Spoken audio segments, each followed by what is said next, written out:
सुप्रभात. नेहमीप्रमाणे सकाळचे 6 वाजलेले आहेत. मी आत्ताच चालून आलेली आहे. 30 ते 35 मिनिटं मी चालून आलेली आहे आणि आता मी योगासनाला सुरुवात करणार आहे.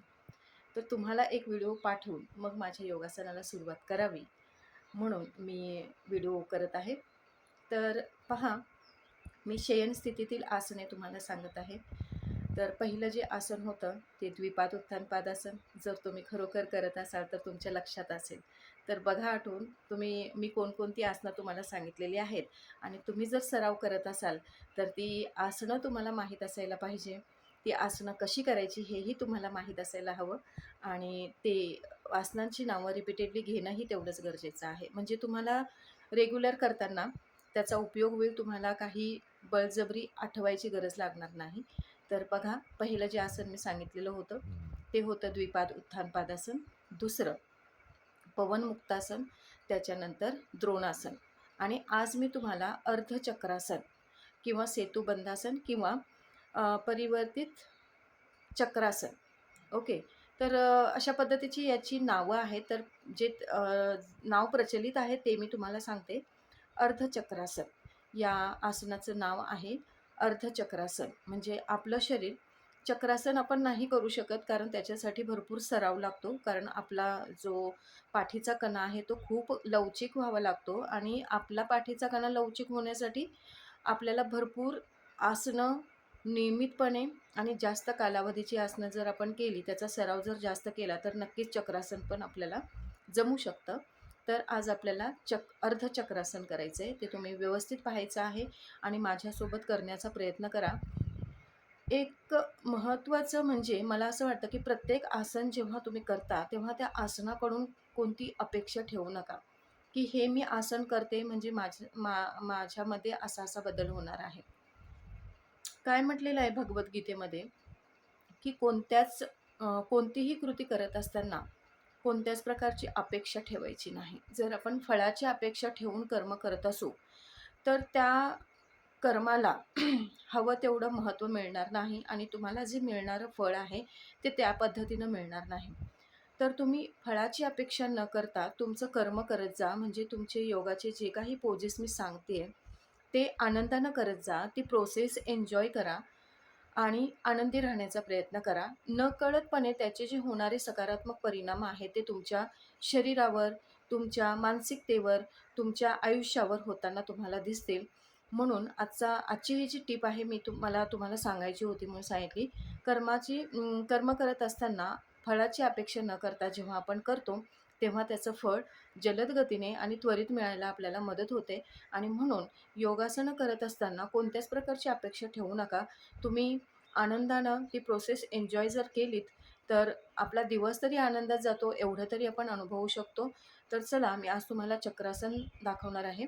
तर चक्रासन करत असताना जे मी स्टेप करते 1, 2, 3, 4 आणि पुन्हा आसन सोडत असताना उलट्या दिशेने मी आसन सोडते. या सगळ्या गोष्टींचं तुम्हाला बारीक निरीक्षण करायचं आहे आणि त्यानंतर तुम्हाला आसन करण्यास सुरुवात करायची आहे. आसन करत असताना आसन ज्यावेळेला स्थिर स्थितीमध्ये असतं, पूर्ण स्थितीमध्ये, स्थिर स्थितीमध्ये असतं, त्या आसनाची स्थिती जास्तीत जास्त वेळ जेव्हा आपण स्थिरपणे थांबू शकतो, आपण त्या आसनाला स्थिर ठेवू शकतो आपल्या मनाने, आपल्या मेंदूने आणि आपल्या शरीराने. ती स्थिरता जी असते, ती स्थिरता आपल्या शरीराला फायदेशीर असते, आपल्या मेंदूला फायदेशीर असते, आपल्या आरोग्यासाठी फायदेशीर असते. आपण काय करतो, की एकतर आपल्याला आसन घेताना त्रास होतो आणि आसन पूर्ण स्थितीमध्ये जेव्हा असतं, तेव्हा सुरुवातीला साहजिक आहे, की आपल्या अनेक स्नायूंवर ताण येतो आणि आपलं शरीर दुखायला लागतं. आपण पूर्णपणे स्वतःला अनकम्फर्ट झोनमध्ये फील करतो. परंतु एक लक्षात ठेवा, जेव्हा आपण अनकम्फर्ट झोनमध्ये कोणत्याही गोष्टीबाबत सांगते, की जेव्हा आपण स्वतःला अनकम्फर्ट झोनमध्ये ठेवतो, तेव्हा नक्कीच काहीतरी आपल्या आयुष्यामध्ये चांगलं घडणार असतं. नक्कीच आपण काहीतरी शिकत असतो, हे मात्र ठरलेलं असतं. आणि म्हणून जेव्हा तुम्ही त्या स्थिर अवस्थेमध्ये असता, तेव्हा शरीर तुम्ही 5 सेकंद, त्यानंतर 10 सेकंद आणि त्यानंतर 3-3 सेकंदापर्यंत जर तुम्ही प्रत्येक आसन 1 ते 2, 1, 2 आणि 3 इतका वेळ जर तुम्ही आसन स्थिर ठेवू शकत असाल, तर मग त्याचा फायदा जो आहे तो आपण इमॅजिन नाही करू शकत. अशा पद्धतीचा फायदा आपल्या शरीरावर, आपल्या आयुष्यावर होत राहील. परंतु त्यासाठी तेवढे कष्ट घेणं गरजेचं आहे. कष्टाशिवाय काहीच भेटत नाही. आपण जेव्हा शॉर्टकट मारायला जातो, तेव्हा त्या शॉर्टकट पद्धतीचेच फायदे आपल्याला भेटतात. परंतु आपण जेव्हा शांतपणे आणि मेहनतीने एखादी गोष्ट करतो, तेव्हा त्याचं फळही तेवढं लाँग टर्म मिळतं, एवढं मात्र आपल्याला आयुष्यामध्ये लक्षात ठेवायचं आहे. हे फक्त योगासनासाठी नाही सांगत, तर आपल्या आयुष्यामध्ये तुम्हाला जर काहीतरी मिळवायचं आहे, तर शॉर्टकट न घेता आपण काय करायचं आहे, मेहनतीनं ती गोष्ट मिळवण्याचा प्रयत्न केला, तर नक्की आपल्याला त्याचे फायदे भरभरून मिळतील आणि आपलं आयुष्य प्रगतीच्या पथावर जाईल, एवढं मात्र मी 100% सांगू शकते. तर चला, चक्रासनाबद्दल मला तुम्हाला सांगायचं होतं, की चक्रासन म्हणजे काय, आपली कंबर आपण वर घेतो, एक पाय पुढे ताणतो आणि कंबर जास्तीत जास्त वर खेचण्याचा प्रयत्न करतो, वर ठेवण्याचा प्रयत्न करतो. परंतु आपली कंबरेचा जो भाग आहे तो वर ठेवणं गुरुत्वाकर्षण शक्तीमुळे अवघड जातं आणि आपली कंबर खाली खेचत असते. परंतु आपल्या शक्तीने आपण कंबर वर ठेवायची आहे.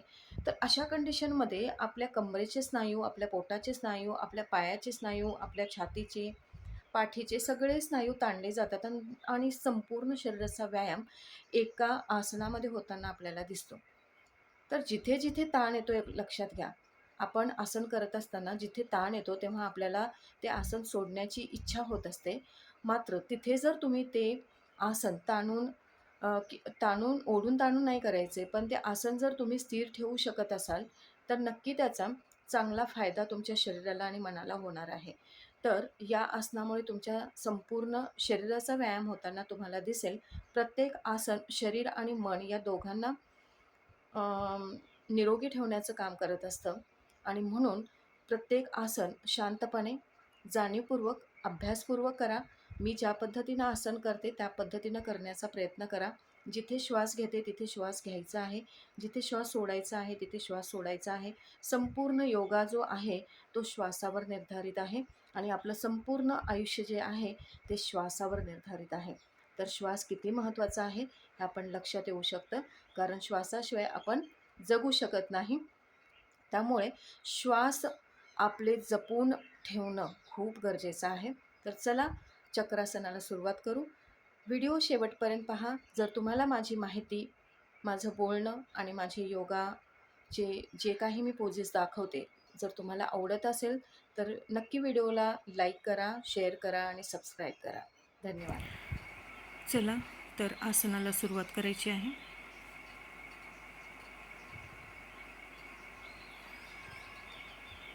बसून घ्यायचे, पाय सरळ, शयनस्थिती व्यवस्थित. आपल्याला कुठेच अडथळा होणार नाही याची काळजी घ्यायची.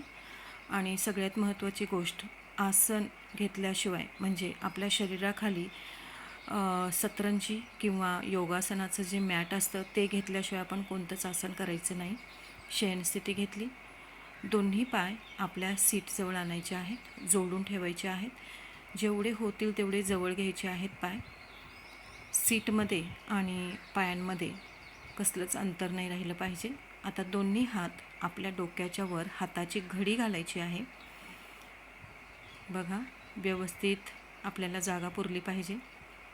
तर दोन्ही हात डोक्याच्या वर, हाताच्या घडीच्या स्थितीमध्ये. आपली कंबर होईल तेवढी आपण वर उचलायची आहे. आपलं शरीर एका तिरक्या रेषेमध्ये दिसलं पाहिजे.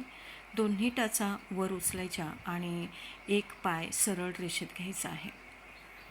खरं तर एक पाय सरळ घेऊन नंतर टाच उचलायची आहे, परंतु आपलं शरीर वर उचलण्यासाठी जास्त मदत होते, त्यासाठी मी दोन्ही टाचा एका वेळी उचलते आहे. पुन्हा पाय खाली घ्यायचा आहे आणि हीच क्रिया श्वास घेत आपल्याला पुन्हा पाय कंबर वर करायचे आहे आणि श्वास संथ गतीने चालू द्यायचा आणि दुसरा पाय, अपोजिट पाय आपल्याला वर ठेवायचा आहे. टाच दुसऱ्या पायाची, जो पाय खाली आहे त्याची टाच वर ठेवायची. कंबर जास्तीत जास्त वर उचलण्याचा प्रयत्न करायचा, संपूर्ण शरीर वर उचलण्याचा प्रयत्न करायचा. 10 सेकंद, 5 सेकंद जसं जमेल तसं थांबायचं आहे आणि पुन्हा उलट्या दिशेने आपल्याला आसन सोडायचं आहे. दोन्ही पाय सरळ. आणि यानंतर जसं मी सांगते त्याप्रमाणे शवासन घेणं गरजेचं आहे आपल्या मनाच्या, श्वासांच्या आणि शरीराच्या विश्रांतीसाठी. तर अशा पद्धतीनं तुम्हाला सराव करायचा आहे. जास्त वेळ न घालवता तुम्ही आजच योगाला सुरुवात करा. ज्याप्रमाणे मी आसनं सांगते त्या पद्धतीनं करण्याचा प्रयत्न करा. कृतज्ञता व्यक्त करा. चला, धन्यवाद.